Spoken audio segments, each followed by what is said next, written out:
gracias, muy buenos días. Gracias por la presentación. Le faltó decir que yo soy hincha del Magallanes, para evitarme problemas. Bueno, muy buenos días a todos. Quiero saludar y agradecer la invitación de Fundación Luz, agradecer también la participación y el apoyo de Sofofa, a todos los equipos que están aquí presentes, saludar evidentemente al director del Senadis, a Miguel Ulloa, que lo vi por ahí, del proyecto Ágora Chile, y a todos ustedes. La verdad es que es bien reconforta ver un auditorio tan grande, tan lleno por un tema tan relevante. Así que lo que nos pidieron para esta primera intervención, después hay un panel en que vamos a poder conversar, es hablar de esta nueva legislación que ya se ha tocado en las primeras dos intervenciones, por el director y por Jesús, y plantear algunos temas, ¿no es cierto?, debates que se abren con esta nueva legislación, que espero que después en el panel podamos ir revisando ya más en concreto. Como ustedes saben, la presidenta Bachelet ha tenido un compromiso de toda una vida con el tema de la discapacidad. En su primer gobierno hubo avances legislativos, hubo avances también de ratificaciones de convenios internacionales, y en este gobierno ha comprometido avances en un doble sentido. Por una parte, lo que ha sido políticas públicas destinadas al mundo de la discapacidad. Tenemos en materia de capacitación laboral una importante batería de proyectos y programas públicos, y también comprometió en el 21 de mayo y lo envió ahora en julio de este año, una indicación sustitutiva, un proyecto de ley que estaba ya en el Congreso para regular lo que son, ¿no es cierto?, lo que aquí se ha hablado, la cuota en materia de discapacidad, cuota laboral en empresas públicas como ámbito público. Tenemos ya una cierta norma laboral específica en este sentido, tenemos el convenio de la OIT, el 159, tenemos, bueno, la convención de la ONU que aquí se ha hecho referencia, que cumple 10 años y que uno no puede dejar de alabar casi ya como abogado. Es muy relevante que este sea la Convención de la Discapacidad, perdón, el primer tratado de derechos humanos integral del nuevo siglo. Yo creo que esa es la manera como la tenemos que visualizar. Y tenemos la ley 20.422 del año 2010, de comienzos de aquel año, que introduce por primera vez nociones, ¿no es cierto?, sobre este tipo, una ley especial, pero que en algunos aspectos creemos que podemos avanzar mucho más, y eso es lo que vamos a abordar hoy día. El diagnóstico laboral, para enfocarnos en aquello, de personas con discapacidad en Chile, la verdad es que no es positivo. Según el segundo estudio nacional de discapacidad, tenemos alrededor del 20% de personas de 18 años o más que se encuentran en alguna situación de discapacidad. 58% de ellas presenta discapacidad leve a moderada, mientras que un 41% presenta discapacidad severa. Estamos hablando 41%, alrededor del 8% de la población, con un promedio de escolaridad inferior a lo que es el promedio del resto de la población. Hay más mujeres en situación de discapacidad que hombres. Pertenecen en un 49% a los quintiles 1 y 2, es decir, a los quintiles más pobres de la población. Sus ingresos son en promedio casi un tercio más bajo que el ingreso del resto de la población, es decir, acá hay un problema social relevante del cual hacerse cargo. Y desde el punto de vista laboral, evidentemente esto se replica. Los ocupados hay una tasa inferior de ocupación, hay una tasa inferior de participación laboral. Si el 70% del resto de las personas participa del mercado laboral, poco más del 42% de las personas con discapacidad lo hace, tasas de inactividad superior, ingresos, como lo decía, bastante inferiores a lo que es los ingresos del resto de la población. Es decir, acá tenemos un problema de inclusión, de acceso y de remuneración relevante.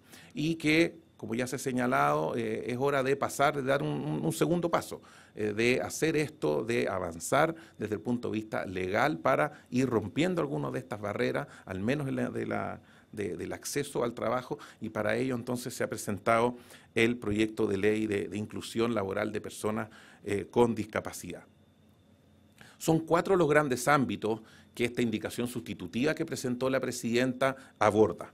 En primer lugar, ahí ustedes ven en la lámina, ¿no es cierto?, en el costado superior izquierdo, se promueve un sistema de inclusión laboral, cuya principal medida, y probablemente la que más vamos a hablar durante la mañana, es la cuota.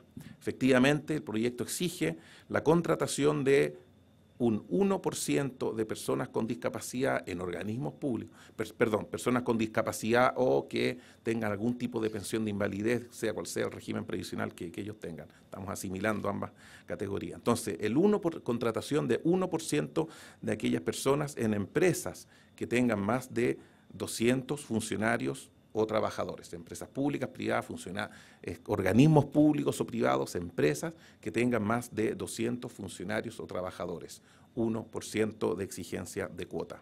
Y en segundo lugar, también como parte de este sistema de inclusión laboral, se establece el contrato de aprendizaje, se le pone edad, 26 años. Ustedes saben, el contrato de aprendizaje para el resto de la población tiene un tope de 21 años.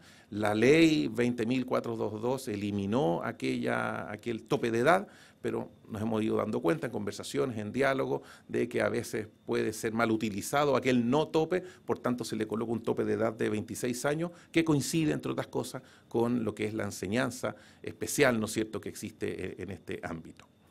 Ese es como sistema de inclusión laboral. Aquí, evidentemente, hay 1000 temas que conversar, ya lo adelantó Jesús en su palabra, cómo se hace efectivo esto, si es solo por la vía de la coerción, quema de la multa, ¿no es cierto?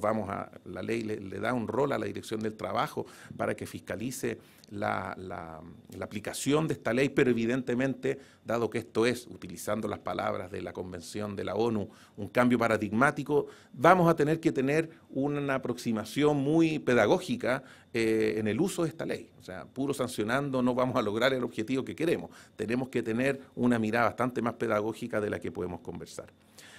Un segundo ámbito es la no discriminación, ahí en el costado superior derecho del círculo que les muestro, donde lo que hacemos es trasladar también al estatuto administrativo, que no lo decía explícitamente, varias de las prohibiciones para evitar cualquier tipo de discriminación arbitraria que se traduzca en exclusiones basadas en discapacidad.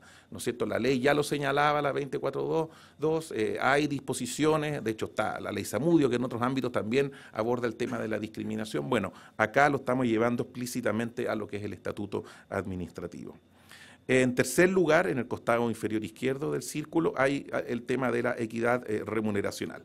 Ya lo anunció el director de Senadis, es una reforma que toca un solo artículo, pero que es tremendamente relevante. Recuerdo una vez en un seminario me dijeron, ¿por qué la reforma laboral no tocó este tema que era el más importante? Bueno, ahora lo estamos llevando a la práctica, que es la eliminación de la derogación de la posibilidad de contratar personas con discapacidad intelectual o mental por sueldos inferiores al salario mínimo. Pues bueno, se deroga aquella posibilidad y por tanto aquellas personas van a tener la posibilidad de ser contratadas por el sueldo mínimo como cualquier otro trabajador. Y por último, en el costado inferior derecho, una evaluación periódica del sistema. Esto lo coloco porque es relevante, porque a veces las leyes no colocamos esto. Es decir, que la ley se evalúe, en este caso pusimos un periodo de cada 4 años, se evalúe en su funcionamiento y obligatoriamente nos obliga entonces a hacer las modificaciones legales que sean necesarias. Evidentemente, si antes nos damos cuenta que hay algo que no está funcionando, lo vamos a hacer. Pero legalmente aquí estamos obligados a hacerlo. Y esto es relevante porque creo que en este tema es algo en lo que todos estamos aprendiendo y estamos tomando las mejores experiencias de Chile y del mundo para lograr una legislación lo más perfecta posible. También, y eso lo vamos a ver más adelante en el panel, los senadores, en el trámite de esta discusión, esta es una ley que ya está en segundo trámite constitucional en el Senado, después tiene que, ¿no es cierto?, aprobarlo la sala del Senado y posteriormente ir a tercer trámite a la Cámara de Diputados. Los senadores presentaron algunas indicaciones a este proyecto de ley, fundamentalmente el tema de la cuota. Y ellos señalaron que deben haber, como es una ley que está comenzando, debemos dar al menos los primeros 2 años posibilidad de medidas alternativas al cumplimiento de la cuota. ¿En qué consiste? Es decir, que la empresa pueda celebrar contratos de adquisición de bienes o servicios con empresas que tengan contratadas a personas con discapacidad. ¿Se fijan? O sea, la empresa que no cumple la cuota o que no puede cumplir la cuota, pues no aprende a cumplir la cuota, no tiene los elementos para cumplir la cuota en esos primeros 2 años, lo que hace es alternativamente contrata bienes o servicios por un monto evidentemente similar al que le saldría contratar a la persona en empresas que sí tengan contratadas personas con discapacidad. ¿Con qué requisito? Que esa empresa tenga el doble de las personas contratadas que a la primera empresa le correspondía contratar. Entonces es una manera de promover, ¿no es cierto?, que la ley se vaya cumpliendo según han dicho los senadores. O la segunda medida alternativa, nuevamente, es que la empresa celebre un convenio de transferencia con fundaciones o corporaciones sin fines de lucro que no tengan relación, evidentemente, con el empleador, cuyo objeto social de aquella fundación o corporación sea la capacitación o intermediación laboral de personas con discapacidad. Es decir, un convenio de transferencia es básicamente una suerte de donación, ¿no es cierto?, en que a esta fundación que se dedica a la intermediación y capacitación de personas con discapacidad, le hago aquella donación. ¿En qué monto? Evidentemente en los montos similares, ahí están los requisitos, las medidas, a lo que me correspondería si es que cumpliera la cuota directamente contratando a la persona con discapacidad. Entonces los senadores han puesto estas 2 medidas, se aprobó en la comisión, vamos a ver qué pasa en la sala, de manera de ir en estos 2 años también todos aprendiendo y difundiendo este tema. Insisto, este es un cambio paradigmático, bastante inusual en nuestro Código del Trabajo. Los que venimos más bien del mundo de la legislación laboral, la verdad es que nuestro código tiende más bien a ser un código muy generalista. Estas son normas bastante excepcionales que tenemos que ir aprendiendo cómo las vamos aplicando.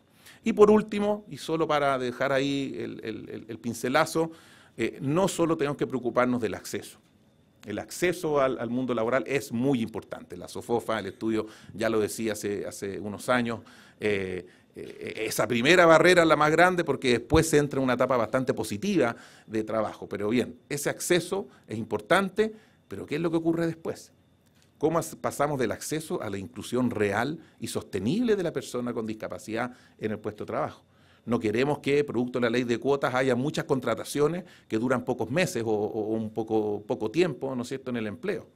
Que haya una rotación, ¿no es cierto?, excesiva. No, tiene que haber inclusión real. Y para eso entran las políticas públicas.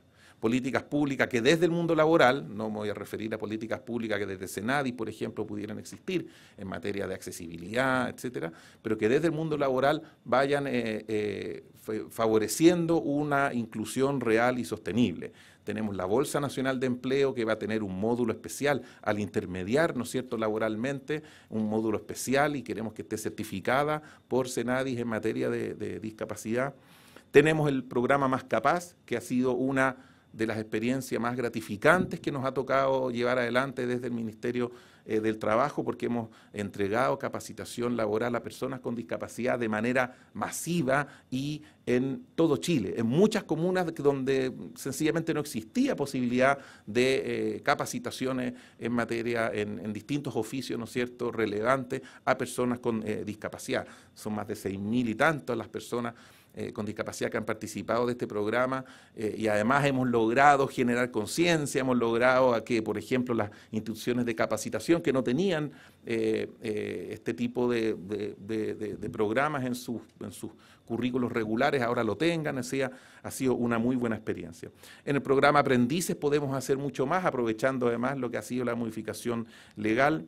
Tenemos el programa de servicios sociales, que depende directamente de la Subsecretaría del Trabajo, y donde hemos aprendido muchas cosas. Hemos aprendido, entre otras cosas, por ejemplo, que a veces los concursos públicos tienen que tener una visión inclusiva.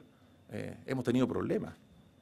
Por ahí andaba Miguel, ¿no es cierto?, conversamos una vez con él, los problemas que a veces tenemos al hacer concursar, por ejemplo, a instituciones que tienen que capacitar y colocar personas. Bueno, colocar una persona en situación de discapacidad es bastante más difícil, le puede tomar bastante más tiempo que otra persona, y por tanto el concurso público tiene que dar cuenta de ello, si no van a perder todos los concursos públicos. O sea, hemos ido aprendiendo en hacer lo mismo con el programa de becas laborales. En definitiva, acá hay muestra de un compromiso especial de la presidenta, que se traduce en una medida legislativa potente que tenemos que aprender a utilizar bien, que se traduce en políticas públicas relevantes que tenemos que también seguirlas perfeccionando, porque de lo que se trata acá es de un 20% de la población nacional que deben ser respetados y resguardados sus derechos humanos, nosotros nos atrevemos a decir, y que en el ámbito laboral se expresa en una inclusión, tanto en un acceso al trabajo, que muchas veces hay una barrera importante, pero también en una inclusión real y sostenible en el tiempo. Así que dicho ello, nos guardamos el resto para el panel. Muchas gracias.